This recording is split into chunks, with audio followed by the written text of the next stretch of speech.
Happy Lohri my friends. आज लोहरी है और ये लोहरी का पर्व हर स्टेट में मनाया जाता है। यूपी, हरियाणा, बिहार, जम्मू कश्मीर, पंजाब, लगभग ज़्यादातर स्टेटों में लोहरी मनाए जाते हैं और हमारे बिहार में भी बहुत अच्छे तरह से मनाए जाते हैं। और मैं आ चुकी हूँ लाइब्रेरी। लोहरी है तो दिन भर थोड़ी ना लोहरी का पर्व मनाएंगे। स्टूडेंट लोगों के लिए तो फेस्टिवल और अदर डे सब बराबर ही रहते हैं।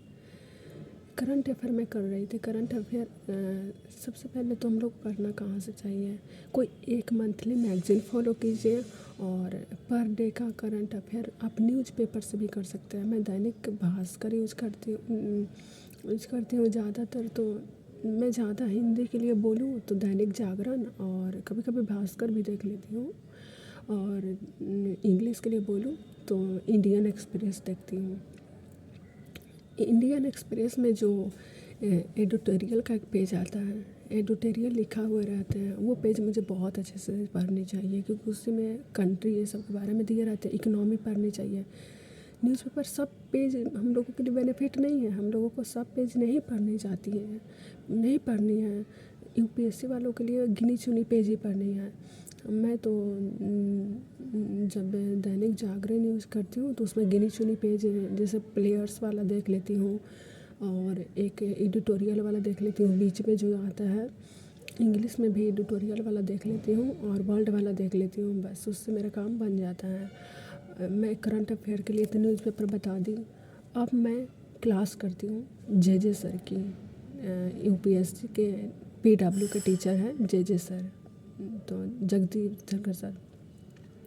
मैं उनकी क्लास करती हूँ। वो भी एडिटोरियल कराते हैं और मैं उनके क्लास से नोट्स बनाती हूँ।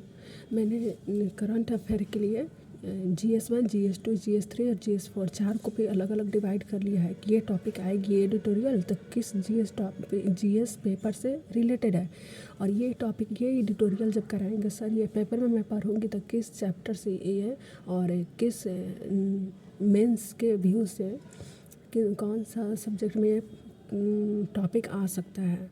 तो मैं 4 GS1, GS2, GS3 और GS4 के लिए 4 कॉपी बना ली हूँ और जो भी ट्यूटोरियल मुझे अच्छी लगती है, इम्पॉर्टेंट लगती है, मैं उसमें नोट कर लेती हूँ पूरी कॉन्सेप्ट के साथ। और उसके बाद मैं PYQ देखती हूँ कि अच्छा इस टॉपिक से PYQ पूछे है या नहीं प्रीलिम्स मेंस में।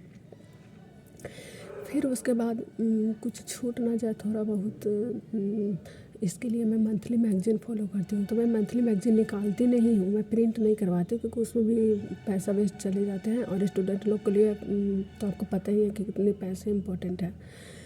तो मैं लैपटॉप पे उसे स्क्रीन पर ही देख लेती हूँ।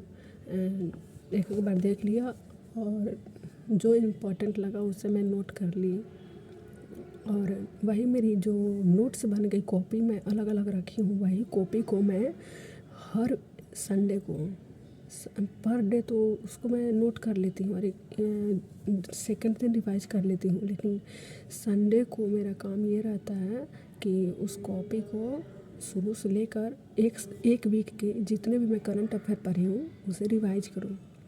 1 मिनट, बहुत बाहर की आवाज़ आ रही है, मेरी आवाज़ आपको सही से सुनाई नहीं दे रही होगी।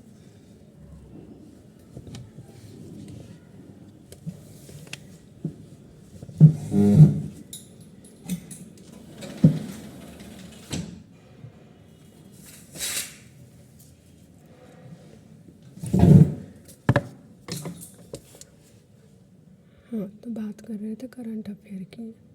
मैं लाइब्रेरी में हूँ और दूसरों को डिस्टर्ब ना हो इसलिए मैं धीरे धीरे ही बोल रही हूँ। तो करंट अफेयर के लिए फर्स्ट है न्यूज़पेपर। आप पर डे न्यूज़पेपर पढ़ सकते हैं। और सेकंड ऑप्शन है हमारे करंट अफेयर का कोई भी क्लास कहीं से भी कर सकते हैं। यूट्यूब में भरपार पड़ा हुआ है कि नहीं, एक टीचर का क्लास कर लीजिए, उन्हें नोट कर लीजिए, PYQ देख लीजिए। और थर्ड है कि मंथली मैगज़ीन देख लीजिए एक बार, और लास्ट टाइम जब रिवाइज करनी हो तो अपने कॉपी को अपडेट करते रहिए। कॉपी से ही आपकी करंट अफेयर तैयार होगी और किसी से नहीं। सबसे बड़ी है PYQ देखिए किसी टॉपिक की, और आप संसद टीवी भी यूज कर सकते हैं अगर फ्री टाइम हो तो। मैं तो खाना खाते टाइम लंच टाइम संसद टीवी ही देखती हूँ। या गूगल में जाकर सर्च कीजिए प्राइम मिनिस्टर या मिनिस्टर चैनल, उससे जितने भी हुए रहते हैं करंट अफेयर संसद भवन में, उससे टॉपिक दे दिए रहते हैं, तो आप ऐसे करंट अफेयर कर सकते हैं। ठीक है, मैं नेक्स्ट वीडियो बनाती हूँ।